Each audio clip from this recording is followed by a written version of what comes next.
stand on your shoulders and get my out. He used to be called Jerry Gore-Tex. He had to change his name because it didn't work for the show. It's kind of sad. It is sad. Watching them.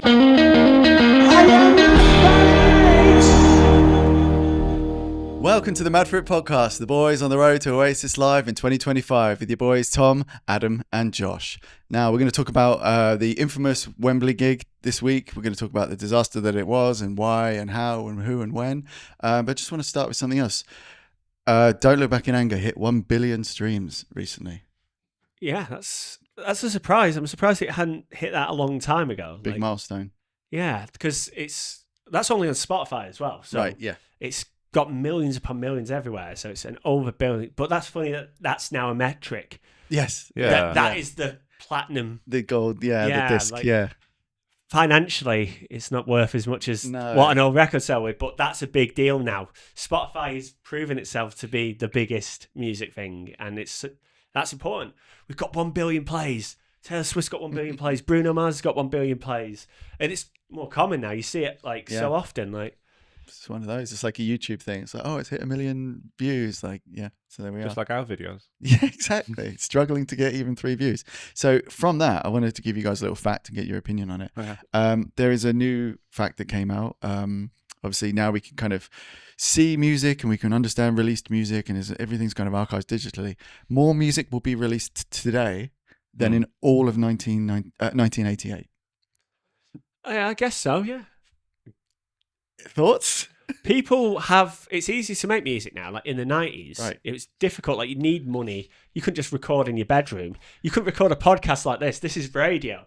We need a studio. We need all this expensive equipment. But now you can record on your phone. You can plug your guitar into your phone. It's crazy. So now people are it's not good stuff that's going out. Because there will be good stuff. That's the problem. There's so much of it. It's impossible now to. Yeah. Of course, there's more people doing stuff, so there's probably more good stuff than there was back then. But it wasn't gatekeeped by record labels or anything. There was a pay-to-play element to it, and now, it's more music, but it's more of it's getting lost. It's like that's why we find in our age. We're not listening to new music. We're going back to the old stuff that we missed. Yeah. But I don't know if that's just getting older anyway. Like I said, I'm 32. But new music's for young people.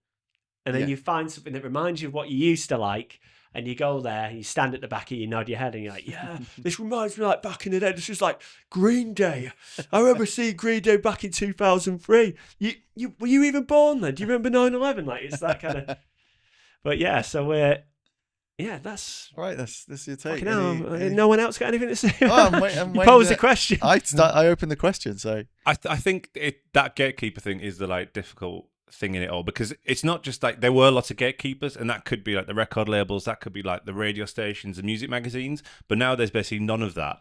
So it's what is Spotify the gatekeeper? What is Spotify recommending you? It's we don't know. Who the gatekeeper is an algorithm now. It's not even a person being they are a bit like Green Day. They'll do really well with our audience. It's some people have listened to this similar rubbish. Yeah, I get really annoyed with the algorithm on Spotify. It's got 12, 15 years of my data, and it's still pushing me Megan Thee Stallion. I'm just I've been listening to because it wants you to listen to stuff that will make it money. Yes, it doesn't want you listening to the small things that doesn't make money. It wants you to be a part of the bigger pile of the music. Someone was saying that all the Spotify thing pushes you to listen to a certain type of music. Father John Misty said this, that you're listening to only what it kind of selects. So the actual pool of what it wants you to listen to is very small and a certain type of music. So it isn't pushing all these other unique kind of things. It can't make money off that.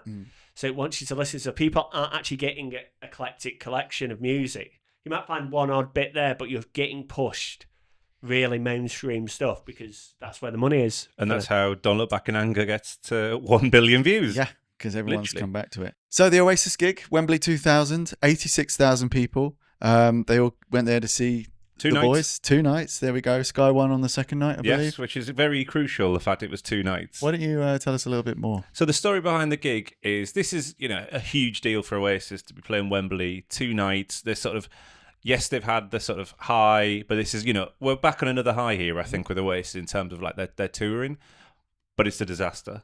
This is what happened. So after the first evening, Liam, who's breaking up with Patsy Kensit, his partner at the time, goes home and she's basically taken everything. That's like including the furniture. Right. So he's going back to his empty flat, empty house somewhere. I heard it was even the tea bags as well. Literally everything is gone. And he loves PG tips, does Liam, as well.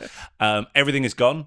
And then that makes the second one, which is the gig, which is meant to be recorded for CD, recorded for DVD, screened live on Sky One, which is such a dated thing in itself. Like the idea of like Sky, and I bet there was like a bidding war for like who's going to show this live.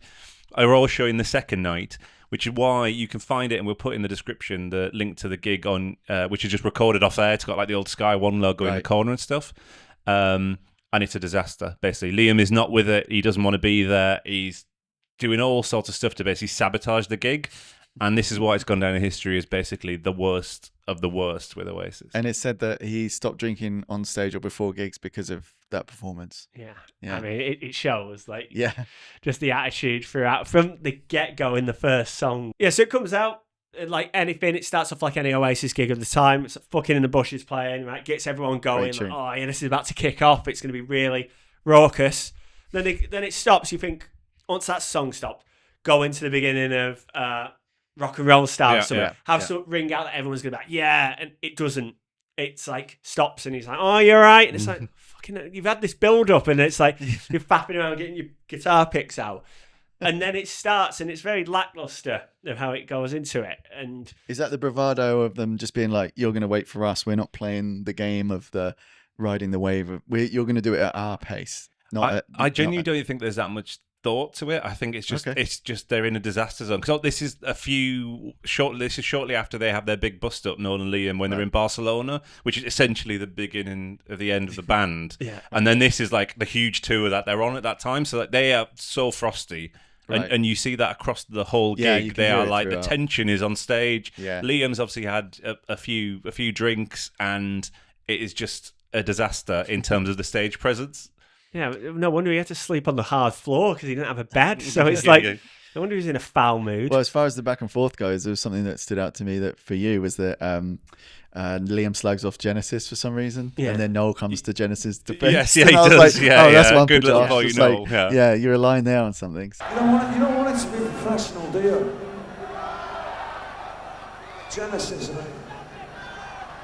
Hang on a minute. Don't fuck it up, Genesis. So Phil saved the day that day. It starts off on the first song. He's like, "I'm not having any of that," or something, and it's like, What's he on about? And then after the song, he's telling someone to take like a banner down. Take that silly thing down, man. He's not worthy of it. Take it fucking down. Tell us something we don't know. And it's like, that's not a good sign if that's your live recording and it's got the guy slagging off the crowd. It's like, this is what we're getting into. And he even says during one point, it's like, I'll just come down in the crowd and watch it with you, because Noel's doing all the songs and he's doing all this stuff. Well, that bit comes about because the gig is such a mess. And then Liam goes off stage while Noel does a Noel song. Right. And the one thing I will say about this gig is I think the band are really tight, and Noel is actually really, really good. Like the whole gig, they are keeping this together just about the whole time. And then, Liam goes off, the song finishes, everyone's chanting, Noel, Noel, Noel. And that obviously just pisses Liam off more because he comes back out and then is like, should I just get in the crowd with you? Yeah. Let Noel carry on. Fucking cheeky bunch of bastards. Guess I'll come down there and join you. Right. And then like some people cheer, and it's a bit like, this is not going how he wants. Like, fuck you, kind of thing. You want that kind of element of it. Was that the cover of Hey Hey My My by Neil Young? That's the start of the Encore, Yeah, awesome. I was really chuffed for that because Liam's not involved in it. It's really solid, and it really suits them then playing that. That really goes well with all their sound and their vibe. So that was awesome to see that. I didn't expect that actually. But there's those elements that come through, but the beginning is slow to get going. Like, is it the fourth song in? They play Supersonic, and it's like, oh fuck! All right, come on, here we go, here we go. Then it comes on, but then the drums. I think it's Zach Starkey playing those gigs, isn't it? No, it's Alan White. It's Alan White. Alan White's playing, and it's got this shuffle on the drums. I saw that, and it's like the drums of that song are so iconic. It's like ba da ba ba da, but it's like ba. Da, da, da, da, da, and it's like it doesn't fit. It's like it ruins the song completely. And then you're hearing it, and it all sounds muddy from the recording, and it's like, oh, if you go into this, like if they played it like that when we saw them, I'd be like gutted. I'd be like, no, it has to be as is on the album because this was so important. Like, this was my thinking about it.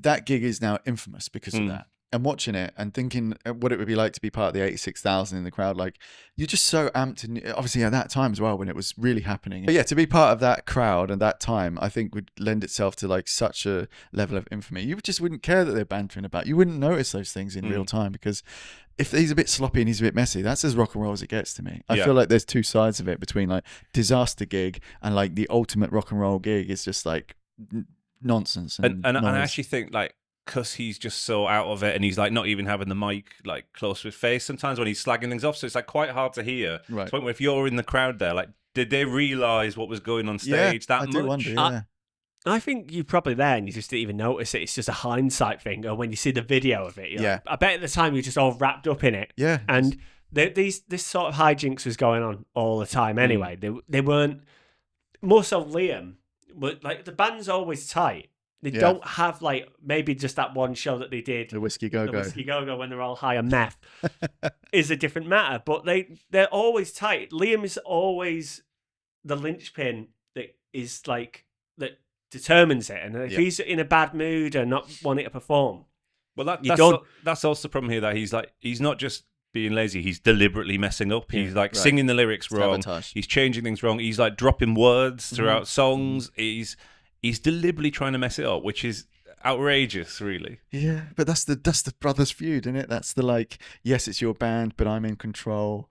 Maybe there's a bit of a, like you said after the Barcelona thing, maybe it's a bit of a power thing to be like, well, look, you can't really do this without me, or at least this version of like, the classic version. And this is Liam at his sort of like lowest ebb in that period, in that he's fallen out with Noel properly.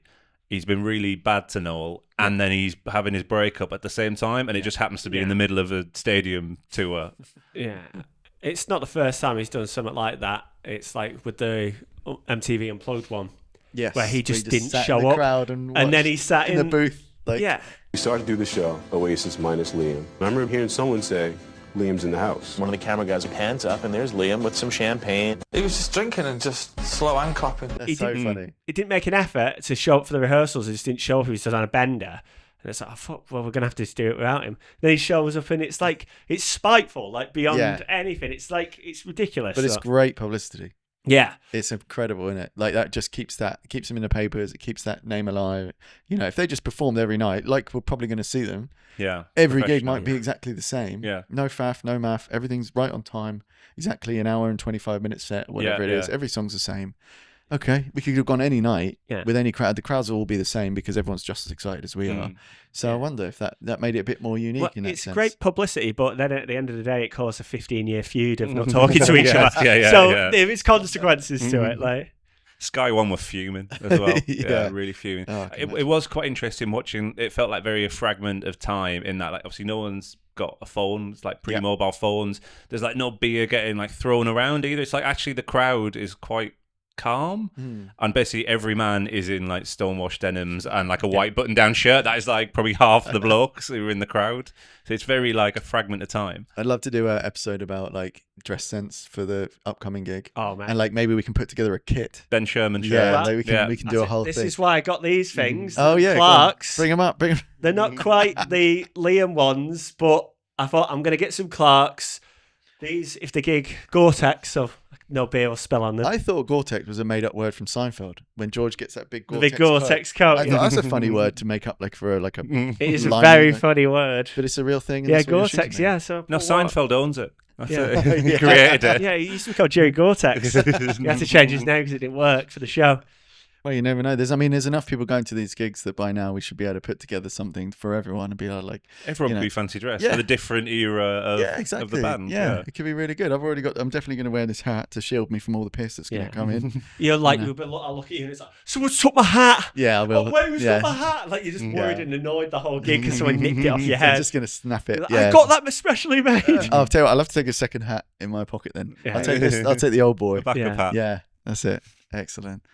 I think the thing about this gig was like another reason why it was a complete disaster though was, so the plan was 2 nights. First night is basically like a trial run, and the second night is when they're doing the Sky, the CD and the DVD, and the second night is so bad that the video official release is basically the first night, Right. and the CD release is just cobbled together with like good recordings around that time, which is for a live concert to be basically unusable because he's singing all the words wrong and he's just getting into arguments with the crowd and his brother during every song. Is if you were that producer or the person putting the money behind this, it must have been like, this is like a huge disaster. Yeah, between every song when they finish, it's just like gracias, ni hao, like just like all the things, different parts of the world tour. Like, Well, it's interesting they did that then, because why couldn't you just kind of cut to the next song or fade out or just clip things? You know, why do you have to have the whole thing in its open entirety? Because then that'd be a 2-hour gig for literally like an hour and 45 minutes of material, right? If it's 2 or 3 minutes between songs and he's knocking around, I don't know why they couldn't just cut those bits out. Because he messes the songs up. Oh, Like the songs are like so but bad. again, if I got that on video, I'd be like, oh, that's different to the CD. That's a bit more rock and roll, and it's a bit more. but you kind of accept that with like live performances. But also, I think if you're listening on the CD, though, you're going to actually hear the lyrics where he's like messing it up so much. Whereas if you're there, like we said, maybe you're not aware of what's going on a bit. You're just like, oh, he's just changing it up. Whereas on a CD, and you're just like sat in your car, yeah. you're going to be like, oh wow, this is terrible. Yeah. Like he's getting all the lyrics wrong, and you can't see the screen and how he's like acting either. I'm not going to go see this because they're awful live. Like, Yeah, it's not a good. Like every publicity is good publicity, but if you're listening to something and you want to go see Oasis and you have this really awful I guess so. live album, you'd be like, I'm not paying to go see. Well, that. we know about Wembley, and we're going to go and see him anyway. Yeah, but So that was 25 years ago. yeah, they haven't literally. had a great history throughout their like career. No. And it's like anytime you talk about Oasis live, it's mostly their antics that they pulled. Like, Yeah. and it's like the only like Nebworth. It's like, oh my god, that's like the big one, the cool one. But But they only had good songs then. yeah, It was the first 2 albums. That's the thing that I'm glad that they're one of those bands that honors the idea of playing the hits. Because I think, especially someone like Oasis, who are typically like big-headed and all this kind of stuff, they could just be like, yeah, we're just going to play all the new stuff, and you're going to suffer it because we're Oasis. So I kind of love them for the fact that, even in that set list, it's you still get every kind of hit, and I wonder how rare that is nowadays. Yeah. It's still quite early on in the timeline in terms of albums. Yeah. Like all the later albums, which It's true. you know, until they're not out yet. until they play their first gig, we're not going to know what they're going to give us. Like, and I'm excited to see how diverse it gets. How would you sum the Wembley gig up in one word? Because one word came to mind to me, like watching it back again. Infamous. Infamous. What about you, Josh? Rambunctious. Okay.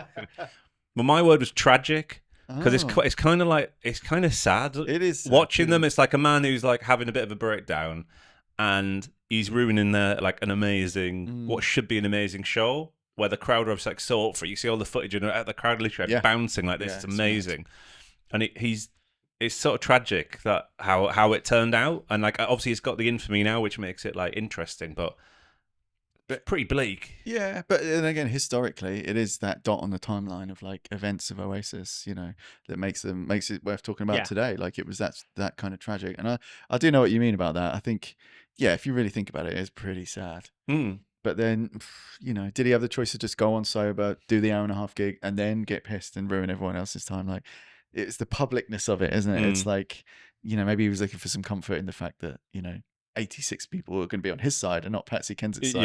And I only know Patsy Kensit from Bo Selected. Yeah.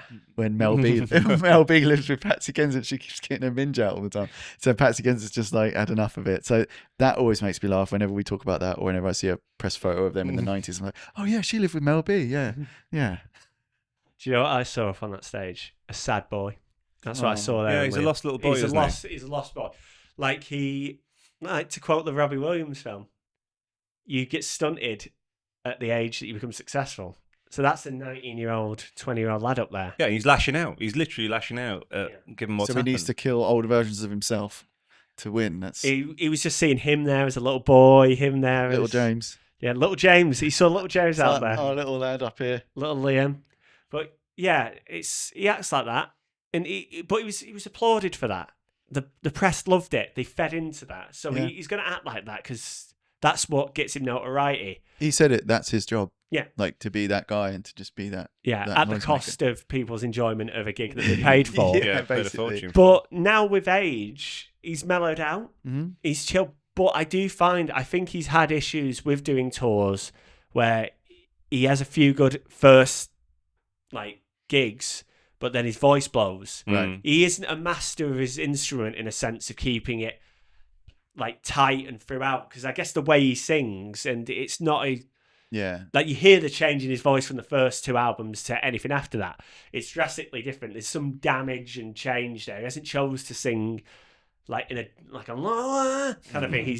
His voice has become that, and I think he's fighting his body in that. So Well, he talks about lemon and honey in the Encore. Yes, yeah, As and if how to say, like, he's been told to I've drink neglected. it, and he hasn't. So where been. are we? So if this is correct, then we're like what? Like we said before, like middle of the way. 6 Yeah. gigs in. So maybe his voice is going to crack out the Yeah. night before we see him. So they've got the first 2 gigs there. It's like he could do the first gig really good, and the second one he could have blown it by giving it his all that night. yeah. Then he's got a 6-day recovery period, and he could come back first, blow it. There's a big fear that if you're going to the first gig, you're going to probably get a good sounding Liam, and then he's going to blow his fucking voice out. It's a unique voice. It's a normal voice. It's time for Bonehead to shine then. Yeah, like Bonehead has He to can go come out sing. and Yeah, Gem Get goes Gem out there, out there. sings like Yeah, an there's angel. Nothing else to do. Yeah, but the gig's going to be good. I think. Do you? I hope so. Wow. I fucking hope so. Wow. I hope it even happens. I hope it's 50 good. part podcast Yeah, series. Jesus. That'd be good, I think. Oh yeah, it might be all right. That yeah, bit of a laugh. I mean, it doesn't feel real. It doesn't It feel doesn't. real. Well, this year it does a little bit. I 'cause know, now it's- but we can see it Until now. I'm stood there, walk in and see the fucking stage, Yeah, and the giddiness. My fear is the giddiness beforehand. Going to get too pissed before it. yeah, big And time. it's During gonna- cast. Yeah, Miss it's the going to actual be. main act. Yeah, Oh, yeah, tell you what. Can you? This is not an offshoot. Can you guys draw how you see the months of the year? no. How do you visualize the months of the year? Because I think Josh's problem here is that he can't see ahead enough in What the the way. fuck are you on Right, watch about? this. Watch this. Watch this. Well, let me have a Well, go. you go for it. Here's how I see the months of the year. Thank you. How bonkers is that? How absolutely right? Explain this to the camera, please. So you start in January, that's the start of the year, a bit of a high. Then you sort of have the lull of February, March, and then it goes up again in the summer because it's sunny, and then it goes down a bit as it gets winter, and then December goes up a Once I bit. saw that, I was like, oh, if I was to draw it that way, I would draw it like that, but more angular. Can you draw it for us, please? Yeah, okay, yeah. That's how I see the year. Can you? That's Oasis Day in the That's middle. Oasis. So show the guys. Show the with camera. to hold that nice and straight and steady. Is that So going to be? there. Want to bring it back a bit so it's in line with us? That's focused. So what we've got here is January. January. Like, That's Yeah, it. but you've got January on a high, and that's nonsense I because know. December's on a low, so it's going to be like. That's nice. So this is how I would draw the chart of the year, basically. How it goes, how it looks to me is this. I'll zoom in on the post, but it's downhill in January because it's fucking No, but cold. on yours is uphill. January's going up. No, yeah, that's what I'm saying. So You literally described the opposite of what you've drawn. it's at the bottom of the hill in January. Okay. Right. Yeah. Right, And then let's it just- all goes up. It gradually, I would have it gradually stay down consecutively you can until draw that if June. you But you want. haven't drawn then. that. Just draw that. Why have you not drawn what you feel? All right, this is how I That's see. I'm lucky. Right.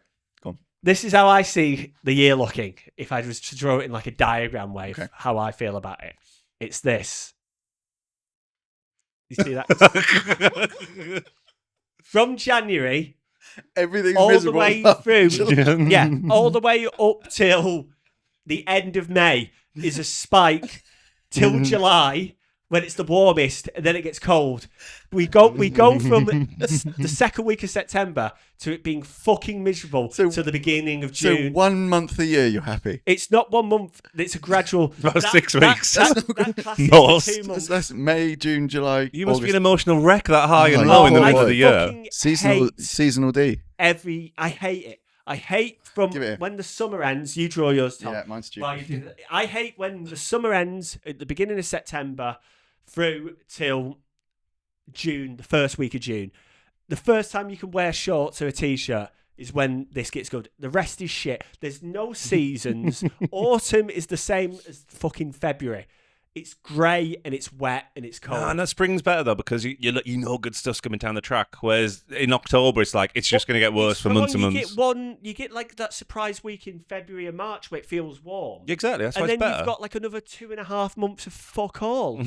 It's awful. It's just cold. It's like, oh god, oh it's kind of warm today. Wear a t-shirt. Night. Oh, I've got to wear like 2 hoodies. It's fucked. 2 hoodies. Yeah. So this is how I see the year. If the year was written as a diagram. So to show you guys, we start here. September, October, November, December. We snake up into the new year, January, February, March, April, May, which are all the boring months. Then we got the summer, which is the good hot months. And then we go back. And do you know what it is? I figured this out after a long time. Yeah. It's the school year. School starts in September. Right. And it finishes in August. Or in June. So then you get those months off, or whatever, July, whatever. So my brain sees it like the school year still, rather than the year's year. You know, So you see it as the year divided up starts- to summer. Yeah. The best bit of the time is when the school holiday is summertime. Summertime, yeah. Yeah. And then the worst bit is when school starts, and it's in the bottom. That's the same for me, but the only thing I would say looking at that is it looks like James Bond. Yeah, it's good, isn't it? Jermaine's Sond. But it goes up from the bottom and it snakes around like an S and it just goes up and up. Yeah, but the problem with that is then the next September is above the like It is. July. So that's you're implying every year is always better than the previous year because like Yes. Great. I Yeah. like your positive attitude. how is that any more sensical than that? Excuse me. Like, how is like you got like It's some- not about who's right or who's wrong. It's just how our brain works. And yours is almost exactly the same as mine because mine would be August here is the only good month of the year. Yeah. That's school. What I take from That's yours the lead up. is you've got a backstory behind it, but it's the equivalent. It's like everybody likes summer and the winter is Yeah, shit. that's fine. Yeah, I mean, Adam's there. You like summer. You've got your big jump Yeah, in yeah, summer. He loves January though. No, but I'm saying like Christmas is like a good peak in it, and then starting the new year actually sometimes is like good, a bit of like of. I'd get rid of Christmas to have like another month of sun. Like Yeah. Like, 100%. I'm Can done. I just say, if you listen on Spotify, good luck with Oh, that. All the best. Sorry to the guy from Tennessee that listens to every Yeah, single yeah. episode, but you could just jump over. Imagine the worst thing in the world, and that was what Josh drew. No. All I'm looking forward to is Glastonbury Festival and Oasis in the summer. That's the pinnacle, and they're a month apart. That's the pinnacle. That's going to be the month. That's summer. We said you couldn't see that far ahead because of the way you've drawn things, and now I see that because you're looking straight at the bottom of the mountain, and actually it spikes so high that you can't see Oasis at the top of the mountain. You can't see Liam and Noel still at the top. You're at Everest, but you're like 50 miles away from Everest still. The thing is, it's like I'm there, and it's like the gig's there, and when it comes, it comes. I'm excited for it. It's not like I'm not thinking about it. I'm very excited for it. I can't wait to go to it. But The day after, you're going to be like, life's shit again now. Like- Because it's going No, back I to like am. flatline, Depression. Same way- zero interest in No, life. I enjoy everything about it. I enjoy. It's like when I went to some Red Hot Chili Peppers, I was excited more so than seeing Oasis because I was so excited for like the whole year. I booked the ticket every day, and then I went to it, and the day after it, I was sad because I didn't have that thing to look forward to. I had other things to look forward to. My life wasn't just that one thing. I've got cool things going on throughout, and the summer's going to be great. Oh wait, I'm going to this gig, and I'm excited for the gig. I'm not looking like, well, Josh could only see that one thing. That's like, I've got other stuff going on. Doesn't sound like it. Oh, I guess when we go see Oasis at Wembley, that'll be the one good year day I Well, have. I'm worried about the day after now. Yeah. Yeah, no, We're it's going to fine. have to have surveillance on you, have to section you. It'll be fine. Yeah, we're in July then, aren't we? Are we? Oh, who knows? No, we're yeah. we're, July we're, 30th. July we're in 30th. August. We don't even know we And don't then know any of the August- songs. We don't know August anything gets about me it. sad because it starts to get darker, and you know that's like the end. I'm like, That's the school time off. the weekend of Reading Festival is the one that makes me truly sad Yes, because that- that yeah. was Yeah, that's like the end. Agreed. it's That's the dark end. by 9 Yeah. o'clock and Summer's this is done. summer's done. Yeah. Yeah. And it's that Agreed. July, and that's what I'm going to That's think the drop down Oasis on your spike thing. is the peak of summer. That's it. That is the pinnacle Yeah. of the summer event, and Yeah. that is the summer event for me. It is. That Yeah. is it. Well, And- for everyone all over the world. Yeah, You know, all the way up. Glastonbury's just at the beginning of the summer of like kind of like because the weather can be unpredictable, but you guaranteed July something good, knowing it'll piss it with rain when we're there. But Yeah, you it will, won't it? guaranteed sun. That open top roof will feel glorious on our skin. The open top roof at Wembley, At which is what we're Wembo. talking about this week. Oh, were we? yeah. Do you have any more thoughts about this gig? Because I have one more thought, which Uh, is like very, very like of its time, which is the bit where Liam stops the gig and he's like, someone needs to get their boobs out on the big screen. Yeah. And and I'm just like, oh, this really hasn't aged well. And then there's someone takes their top off but leaves their bra on, and he's like, I'm not going to play it until you, which is like so outrageous. But, it's only 25 years ago, but like through the modern lens, it's so like gross. I've been to gigs I went to one gig that was like that, and I can't remember. Like like an amp broke. Yeah. And then for like literally 15 minutes, the camera was just finding women, and it was like, wee, with Paul McCartney, the odd team. They couldn't see the boobs down there. When I went to Download Festival in 2011, they did that. They had a boob cam, and they have a thing where they film girls, and then they get the tits out, and then they do a compilation between the bands, and they play it of all these girls. And I was like, at the time, I was like, that's crazy. They don't consent to being filmed, like recorded. It's like, printed on the back of the ticket. You give them all your rights. And then you broadcast it to everyone. And it's like, oh, fucking, all right. I thought at the time, I was like, just a flash. And you thought it was a bit of fun. And then, you go to Reading Festival, and then that's where I noticed it was different. At Reading, if someone flashes, it's rare that you see like full exposure. It's always like a bra kind of thing. People are a bit more coy, apart from the moshers who go full out. You're seeing the nipple rings, you're seeing it all there. Whereas the Reading crowd's more humble. But now, like, you can't even show that stuff. Like, all right, big question. Is it going to happen at our gig? It will happen, but it will not be on the big screen. No. And also, we'll have to keep our eyes on also, I think the difference in this one, which is why I was so grossed out, was like, fine if someone wants to get any part of their body out, but him stopping the gig and singling out people to make them do it is like such a, I don't know, like abuse of power stuff. Yeah. Grotty. Yeah, it was it was definitely a weird of the time thing, and it's awful. Yeah, it's awful when you look back at it now. You're like, oh my god, like, and that's rock and roll. It's infamous. It's a past thing, and that was like a old 70s-y thing, like a Stones thing, wasn't it? Like we're free, and it's because the fucking in the bushes. The quote from that, like, we put this festival on for you fuckers. That's from Isle of Wight, 1970, when everyone pushed through the fences, and this guy came on, and the organizer came on, and was like, we did all this for you, and so maybe it's a throwback to that. Obviously, we don't accept that kind of stuff in society, and that's fine, but. Yeah, there we are. What would you do if you got on the Jumbotron? What would you do? I'd stand on your shoulders and get my cock out. No, I'm joking. They wouldn't be able to see it on the camera. That'd be... if I was on the Jumbotron, it's one of those things where you see yourself and then it's too late. Yeah. You're like, Right, do you remember we were the first kiss on the darts? No, actually we weren't. Because me and Josh tried to be the first kiss on the darts 3 times. I kissed this guy 3 times, and then on the 4th time you did it, and then you got on the camera. And we got a boo. I can still taste your moustache. It wasn't a kiss cam, was it? It was just a regular cam. We were just trying to like aggravate the darts. Yeah. Come on. So having a bit I'm surprised they let us back. If I got on the Jumbotron at Wembley, I think I'd take Josh's drawing and just put that up, get everyone to see it and try and make sense of it. Have you ever been on a big screen, like on a TV, like for like a Reading or something? Yeah, we were on at the darts, but yeah, we've done that. That'd be hard to find that clip. I've been in an advert twice. I've been on 2 adverts before. Have you? Okay, what are the adverts? One was for an MTV thing, and one was for the other one was a BBC TV show about Florence Nightingale. Okay. Extra work. That's the word I'm looking for. I was an extra. Oh, so it wasn't like you just randomly... No, but I was on the TV, and then I could find you have the clips? Oh, I could maybe find the Florence Nightingale thing. Yeah. But it was a hell on earth. It's me right at the back of like a army hospital thing on the floor with a bandage on my head going, oh, my head, Florence, please. And they cut all my dialogue out of it because obviously I hammed it up too much. That's so funny. It was my auntie. She was in it, so she got me in. Nice. Nepotism. What about you? Yeah. Well done. What about you, Ad? I think only at like sporting events where it's like flash to it. I don't think ever at a gig. But also, like I'm like, I really try not to look at the screens at a gig but it's so easy to get distracted. That's all I do. I just watch it. But then see Oasis on the screen. Like. I just like find like I don't know. It's just you could watch that at home tomorrow. You have to look at the person there. Like even when I saw like Elton John at Glastonbury, we weren't miles back, but we weren't like at the front. He's quite small, but I was like, look. Like I need to be looking at him, otherwise I might as well be sat at home watching it on BBC Two.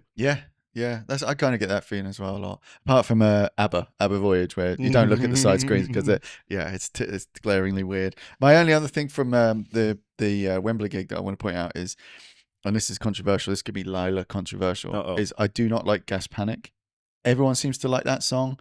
I think it's just a complete middle of the road song, and it sounds all right in this. This was the only time I was like the song we mentioned on the last episode where that guy wrote to us and he said, "Oh, it actually sounds better live. Yeah. Maybe that will make it click."